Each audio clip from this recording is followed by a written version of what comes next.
Fase di mana teman-teman bahwa bisnis dengan basic syariah itu sangat menjanjikan. Tapi ketika saya bisnis di properti syariah ini bukan hanya terkait profitnya, tetapi terkait bahwa keyakinan, terkait dengan bahwa saya itu bisnis mencari kebahagiaan dan keselamatan.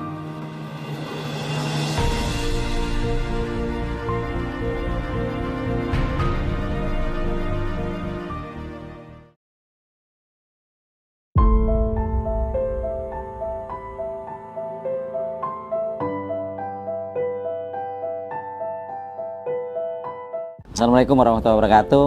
Perkenalkan, saya Iswadi. Saya seorang pengusaha di bidang properti dan juga di bidang kuliner. Saya lahir di Semarang 47 tahun yang lalu. Alhamdulillah, istri saya 1, anak saya 2. Saya tinggal di Rangkas Bitung, sebuah kota kecil di ujung kota Banten, Provinsi Banten ya. Saya saat ini profesinya sebagai seorang pengusaha di bidang properti atau seorang developer dan juga seorang pengusaha di kuliner. Saya membangun kafe di tempat saya ini, namanya Cafe Cikuda, dan brand dari properti saya adalah Fajar Terbit Land. Bisnis di properti saya bangun dari tahun 2009 sampai sekarang, alhamdulillah masih berjalan, survive. Awalnya saya sebelum di properti adalah seorang pegawai pabrik dari tahun 96 sampai tahun 2004, yang kemudian setelah 2004, setelah saya menikah, saya terjun full di bisnis di bidang distributor buku. Kemudian tahun 2007 berlanjut sebagai seorang tukang galon atau bisnis galon, depot air isi ulang, dan juga bisnis gas. Dan baru tahun 2009 saya mulai bisnis properti. Saya memulai sebagai seorang maklar, seorang calo perumahan, jualan rumah-rumah second di perumahan-perumahan subsidi. Dan tahun 2012 saya mulai memberanikan diri untuk membangun bisnis developer saya. Alhamdulillah, di semua bisnis saya banyak ujiannya sih, banyak tantangannya, banyak suka dukanya, dan nggak ada sih bisnis yang mudah. Semua bisnis itu perlu perjuangan, perlu kerja keras, dan juga kemudian doanya juga doa-doa yang sangat panjang, nggak ada yang instan. Jadi bisnis ini tidak serta-merta membawa saya ke posisi seperti sekarang.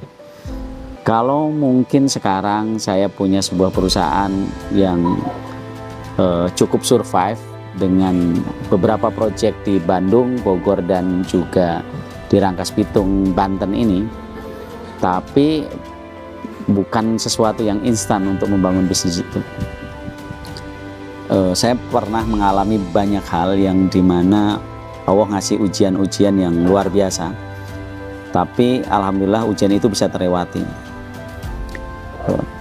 Dulu saya adalah seorang developer yang masih menggunakan cara-cara konvensional, masih pakai riba, masih pakai pinjaman perbankan, investor, kemudian dana bridging, bahkan saya pernah memakai uang rentenir juga. Dan ternyata cara itu adalah cara yang tidak baik dalam sebuah bisnis dengan basic riba, hutang, dan kemudian cara-cara yang tidak baik ternyata tidak membuat kita nyaman dan tentram.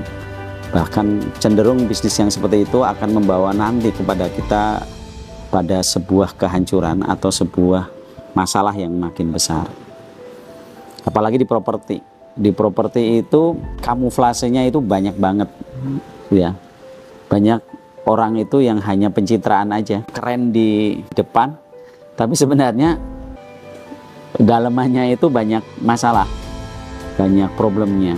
Apalagi pengusaha-pengusaha yang pakai riba ya, pakai dana-dana investor, pakai dana-dana perbankan. kelihatannya mungkin mobilnya mewah, penampilannya keren dan lain sebagainya. Sebenarnya masalahnya banyak.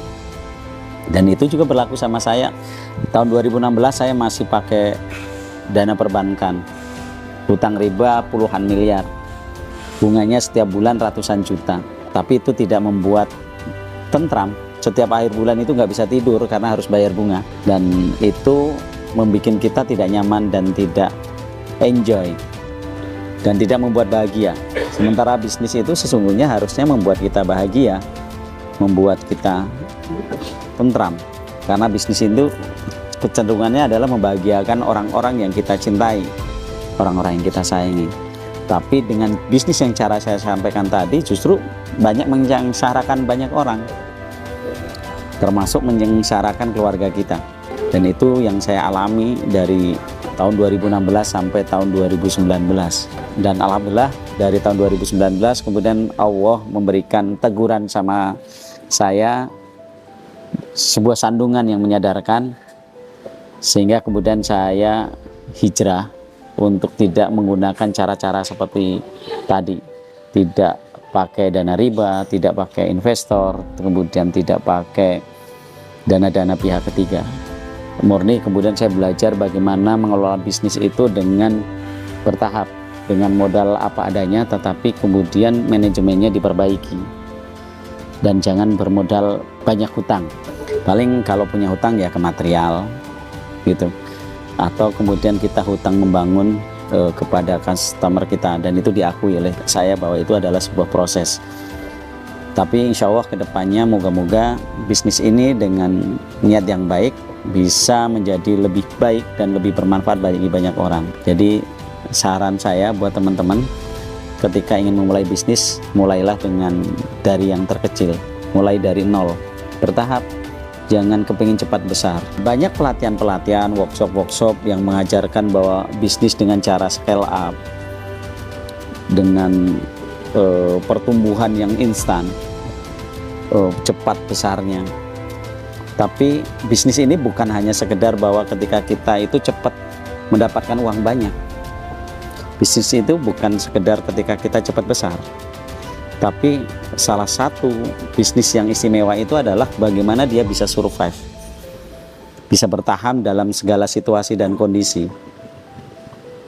Gitu. Jadi kalau bisnis kita cepat besar tapi cepat jatuh, kemudian kita tidak bisa survive, bahkan kecenderung malah menghancurkan keluarga kita, menghancurkan bisnis kita, ya lebih baik jangan.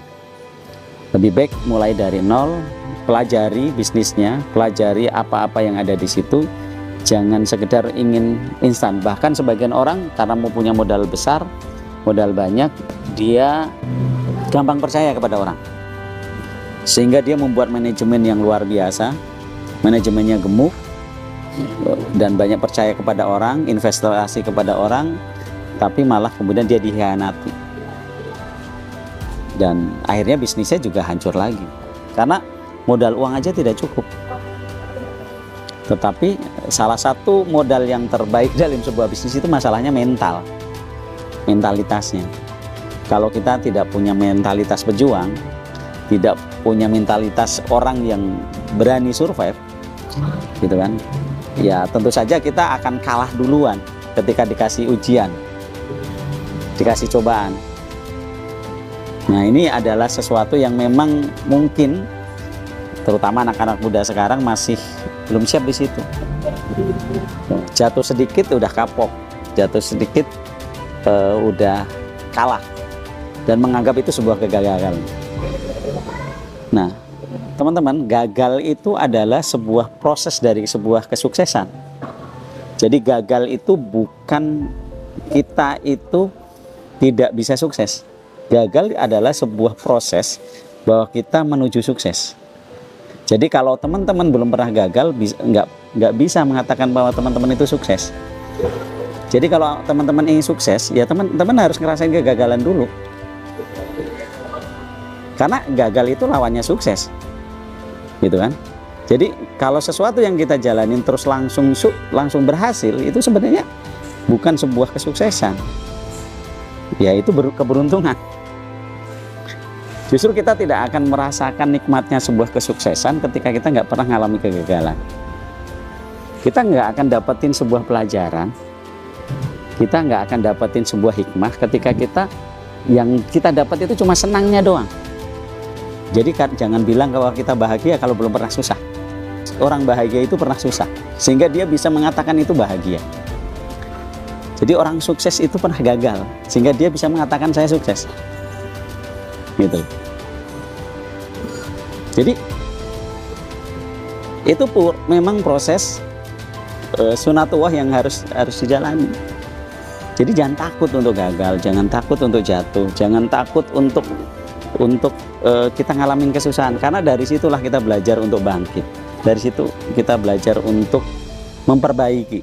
Nah, di setiap kegagalan kita, di setiap ujian-ujian yang kita dapatin, yang paling penting adalah kita mau belajar untuk memperbaiki kesalahan-kesalahan yang pernah kita lakukan. Saya tidak ada berada di posisi yang sekarang, walaupun ini belum ada apa-apanya, kalau saya tidak belajar, kalau saya tidak perbaiki kesalahan-kesalahan di masa lalu. Gitu. Dan apa yang saya terima sekarang, saya jalani sekarang juga ini masih bagian dari proses. Dan yang saya pahami, proses itu harus konsisten, harus istiqomah. Karena kesuksesan yang hakiki itu nanti, ketika nanti kita sudah dipanggil Allah dan kemudian dihisab, nanti kita layak untuk masuk surga, layak untuk mempertanggungjawabkan segala apa yang kita lakukan di dunia. Gitu. Jadi teman-teman, tadi saya sudah sampaikan bahwa bisnis tentang mentalitas, yang kedua tentang konsistensi atau istiqomah, kemudian yang ketiga adalah bagaimana kita mau belajar. Ya, kita terus belajar dan memperbaiki diri. Nah, itu adalah salah satu hal yang kemudian harus kita senantiasa pelajari dan kemudian kita lakukan.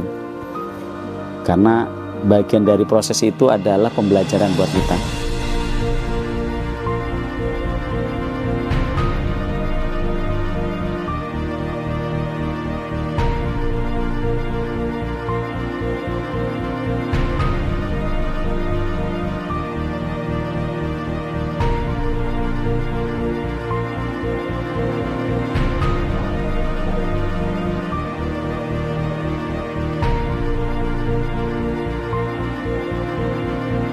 Salah satu ikon project properti non-bank atau properti syariah saya adalah yang berada di Rangkas Bitung ini, namanya Perumahan Syariah Green Valley. Ini adalah dulu perumahan yang saya take over dari perumahan konvensional yang punya hutang kepada perbankan, dan alhamdulillah kemudian bisa diselesaikan oleh saya, dan kemudian kita bangun sekitar 100 unit rumah, dan alhamdulillah sudah sold out 80% dan sudah terbangun dan sudah terserah terimakan. Dan sisa unitnya kurang lebihnya tipe kecilnya, tipe 3660 itu ada 10 unit lagi, dan tipe 2 lantainya ada 11 unit lagi untuk Syariah Green Valley 1. Dan sekarang kami mengembangkan perumahan Syariah Green Valley 2, totalnya 154 unit dan sudah terjual sekitar 60 unit. Konsepnya non-bank, cicilan langsung developer dengan akad jual beli, bisa dengan cara dicicil maupun dengan cash bertahap atau cash. Konsep rumahnya adalah konsep rumah villa, dan kemudian kami buka juga penjualan kita tidak hanya untuk muslim, tapi boleh juga non muslim untuk membeli di perumahan kami. Karena dalam prinsip Islam pun, Islam adalah rahmatan lil alamin, dan dalam muamalah pun kita bermuamalah dengan suku apapun, agama apapun, dengan basic apapun, yang penting tidak melanggar syariatnya. Karena prinsip kami, dakwah ini bukan hanya sekedar kepada orang muslim, tapi dakwah ini juga harus disebarkan dengan rahmatnya. Kalau yang saya pahami ketika kita menyerukan kepada kebaikan, watawasau bil haq watawasau bisob, kemudian harus ditambahin dengan sebuah solusi bagi semua pihak, bukan hanya muslim aja.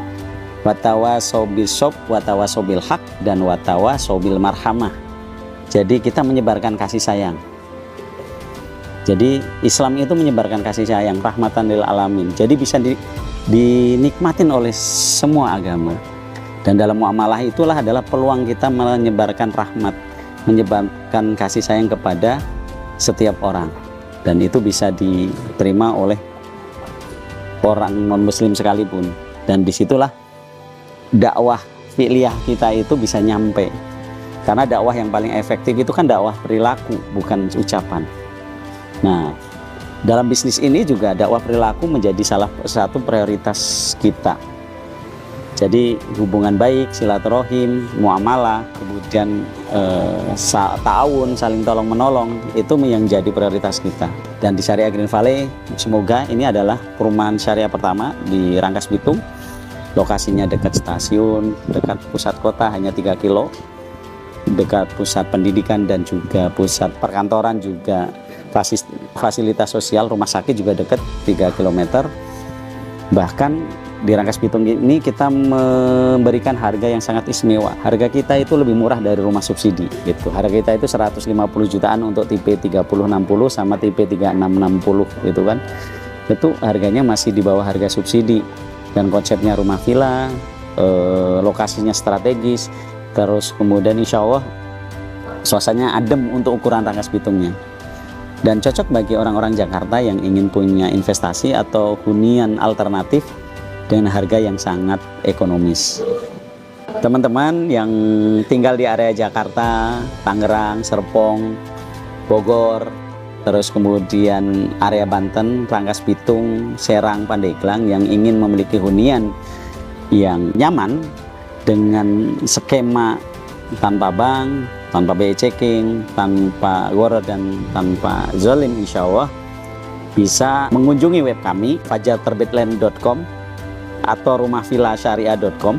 Di situ ada informasi tentang perumahan-perumahan kita yang di Rangkas Bitung, Bogor dan juga Bandung.